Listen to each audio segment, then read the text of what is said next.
Are you lonely? Do you wish you had someone who will love, tolerate, you for all your good parts and your bad parts, but let's be real, mostly your bad parts? If you resonate with any of these things, you should come move to Passport Bro Land. Passport Bro Land is a wonderful place where no matter who you are, no matter how much money you make, and no matter how unpleasant you are, you'll find someone to be your trad wife. That's right, for only the low price of moving your entire life and your entire social network and basically everything, you'll be able to find love as well. All Western women want these days is stuff like stability and emotional intelligence. And that stuff is super. So if you don't want to be a loser, come to Passport Bro Land, where everyone is a loser. And when everyone's a loser, no one is. Welcome back to the light side of the internet. Abroad. Saying I'm a passport bro is kind of like the most PC way of saying I'm red pill adjacent, or I'm MG Tao, or I get no. Okay, maybe that's a hot take. But the rising passport bro movement has seen its fair share of criticism both in the West and in the countries that they're moving to. So, what exactly is a passport bro? The common definition of a passport bro is someone who goes to other countries in order to pursue romantic relationships, whether that's because of quote unquote toxic feminism, Western dating culture, or other forms of cope to explain why they have no rizz. But I felt compelled to make this video because the more research I did on passport bros, the more I realized that I don't even think passport bros know what passport bros are. They yearn for partnerships where respect and love are mutual, where they feel valued not just as providers or romantic partners, but as men with their own needs and aspirations. How to get a big booty Latina. Not off to a great start here. It's crucial to understand men opting for life abroad aren't necessarily fleeing from women at home. They're fleeing from a cultural ethos that no longer values, celebrates, or resonates with them. How American women sound when passport bros travel for true love. And I'm not lying. You can't ask me to do a motherfucker. The concept of passport bros arises from a perception that traditional values and harmonious, which they mean family-oriented, behaviors are more prevalent among foreign women compared to the cultural shifts observed in Western societies. I'm just gonna be the one to say it.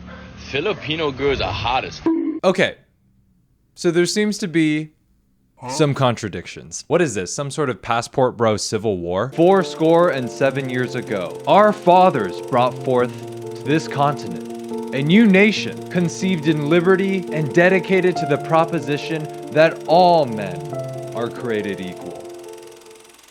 Unfortunately, that means that dating is really hard now, so I'm actually gonna go forth to another continent where men are a little less equal. So, bye! So given these contradicting point of views, is there like a collective definition of what a passport bro is? Is there like something akin to a codex passportes that we can go off of? Surprisingly, yes there is. This is the official Passport Bro site, which is a website that looks like it was designed by someone whose passion is graphic design. And just a fun fact, they also happen to sell a $150 travel bag, which you can get off of Etsy for $75 and which you could get off of Alibaba for about 2 gallons of gasoline. So I'm not gonna go over this AI generated word vomit that is this 2000s ass modem ass looking slow ass website, but here are kind of the main points that they're trying to make. Passport bros are driven by their desire to find a woman who embodies femininity both inside and out. Like, you definitely can't find that in the West. Cooties? In my fucking country? The website also claims passport bros are driven to other countries due to the lack of traditional values, morals, and common decency within the West. Which to me is funny because one of the biggest reasons why traditional values still exist within developing countries is because of the lack of opportunities that are presented to the people living there, which usually leads to a more abundant exploitation of women. Oh, I'm sorry, did I say funny? It wasn't like a haha funny, it was more like a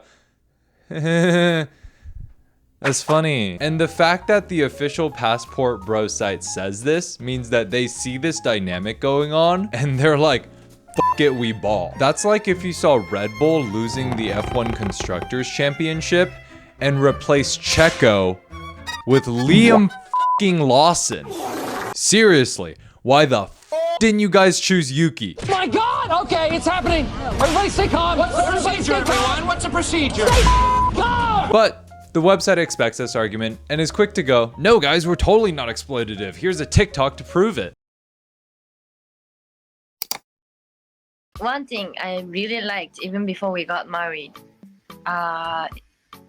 he respects my family as much as he respects me. That's Look, to be completely for real, this couple looks happy and healthy, and I love that for them. This video is not about them. And I'm sure there are plenty of passport bros who are looking for a healthy relationship and are looking for genuine connection with someone. It's more about how the passport bro community as a whole is toxic, or at least how they portray themselves online. You know, like how right below this video that I just showed you guys, the uploader International Passport is promoting their video, How Freaky Are Asian Women in Bed?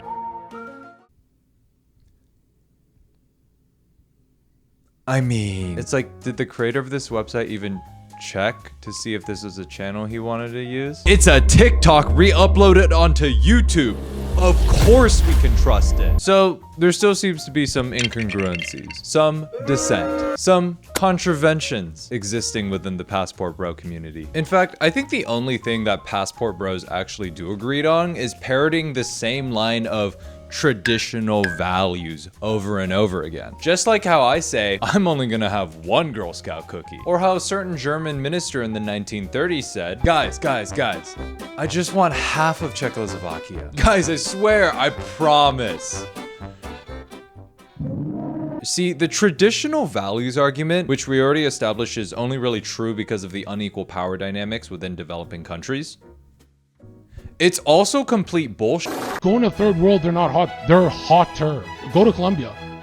When I went to Colombia, the 40-year-old women look better than the 20-year-olds in Rodeo. Dating a 10-10 in Medellin, Colombia. Bagging baddies in Colombia.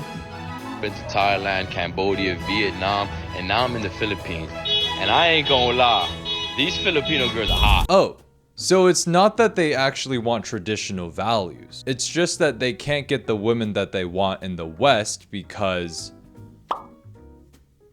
they have no riz. Honestly, these dudes are like the same people who go to strip clubs and claim that they're not going for the strippers.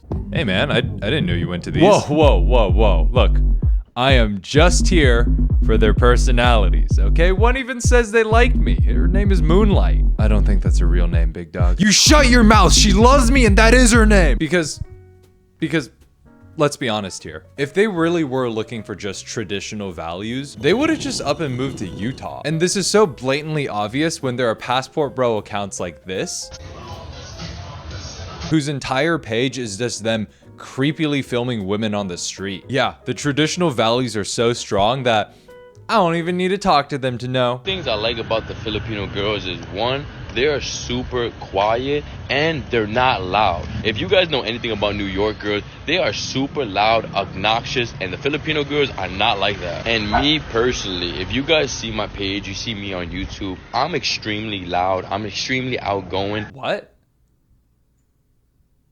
So when girls are loud, it's obnoxious. But when you're loud, you're outgoing.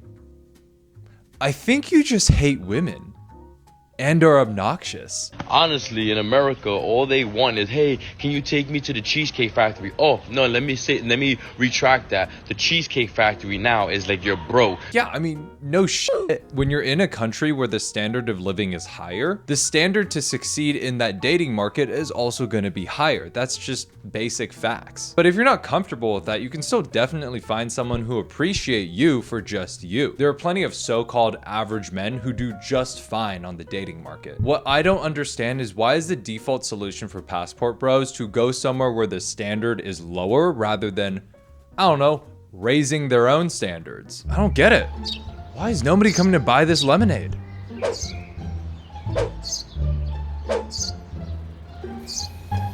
Yeah, it's definitely the customer's fault. This guy has a couple more videos like this too. Now I realize why American guys come to the Philippines to find a wife. You guys won't even understand. The Filipino girls, I'm not gonna lie, are hot. Yeah, we get it. Move on. Coming from America, all these women always say, and this is an American thing, happy wife, happy life. In the Philippines, it's happy relationship, happy relationship. When I was in America, honestly, I used to hate when girls always say, you need to make me happy, it's a happy wife, happy life. This has to change. Say you don't know how to make a partner happy without saying you don't know how to make a partner happy. Look, I don't know what this guy's dating experience is, but I can swear that it is not that hard to please someone in a relationship. You just...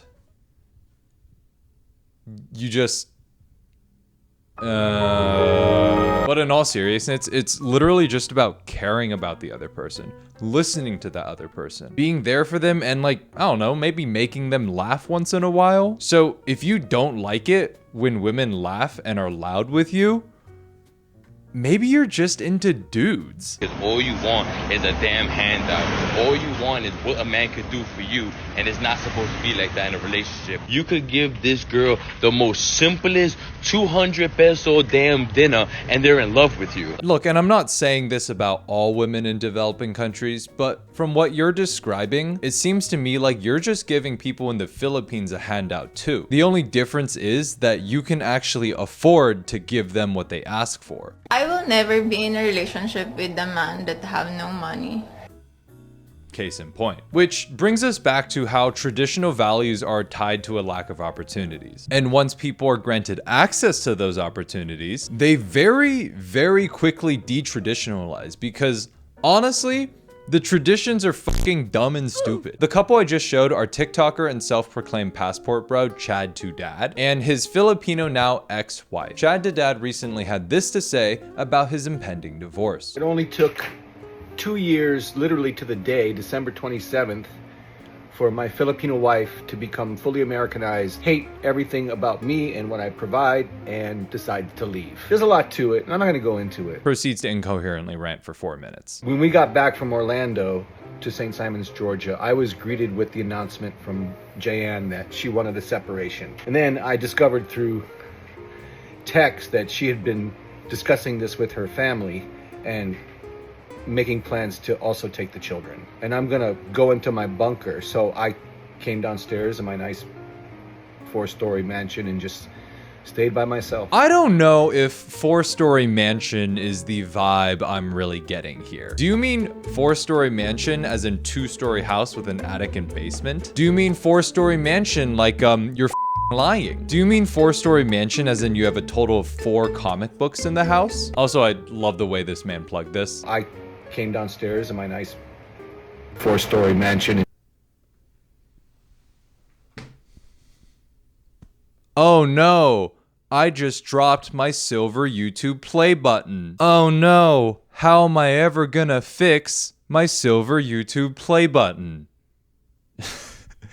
God, that was cringe. I'm honestly genuinely impressed how he kept a straight face the entire time. I'm not gonna go into the full details of what happened here, but if you are interested in the full story, Because I'm Missy has a really good video covering all the Chad Dad lore. But in essence, the final straw of the story was when Chad Dad was super disrespectful to his wife's parents when they were going to Disney World, including calling them slobs. When we came back from one of the Disney World days, I called them slobs for leaving the food out. Refusing to eat any of their cooking. I did not eat the food that they cooked. It wasn't because I didn't like it, and it wasn't because I wasn't hungry. It's because I protested. And literally saying F you to them. I told Ate F you too when she said that I was being a bad host. It's so nice that he comes onto TikTok to openly admit all of these things for a judge to see. Different cultures get disrespected in different ways. So don't come at me for being a racist. This isn't even just disrespectful in Filipino culture. This is just being a dick. And yet, Chad Dad complains that the divorce is happening because of Americanization. It only took 2 years for my Filipino wife to become fully Americanized. Bro, she didn't Americanize. You're just an asshole. Jan is not Americanized in that she's materialistic or even greedy. But she senses and she knows the support that she would get if... What the f is that supposed to mean? My guy. Chatty Daddy. That argument does not sound as good as it did in your head. Damn. it sucks that my wife has divorced me because she felt safe enough to do it. And in all of these TikToks, at no point does he actually take accountability for his actions. He only talks about the money he provides, or how sad he is that this is happening to him, or how it's everybody's fault but his. Your wife isn't something that you can buy. Just because you have money doesn't entitle you to a relationship. You should be asking yourself questions like, are you fun to be around as a person? Or are you just a good person? And apparently the answer is no. I told Ate, you too. And it kind of just brings us all back to the reason why I just don't vibe with the passport bro community. In my mind, their entire premise is I'm not able to meet the standards that I think there are in the West. So I'm gonna go to another country to not actually have to work on myself or change my attitude about dating. It's the path of least resistance, and I frankly just don't respect that. Also, it apparently doesn't even work. How about if you have trouble dating, maybe try self-improvement and actually take time to work on yourself as a person. Do you think that women only want men with muscles? Okay, go to the gym. Do you think that women only want men with money? All right, then go network, find a higher paying job and make more money. Or, and here's an even better idea, realize that the things I had just listed are completely false. And the vast majority of people out there don't actually value those things as much as you think they do. And that your problems with dating are literally all in your head because you're trying to find a normal and well-adjusted human being without yourself being a normal and well-adjusted human being. I don't know. Just a thought. Anyways, if you made it this far, thank you so much for watching. My Adderall is starting to wear off, so I'm gonna like wrap this up now. But I hope that all of you have a wonderful rest of your lunch break, and I will see you in the next one. Okay, bye.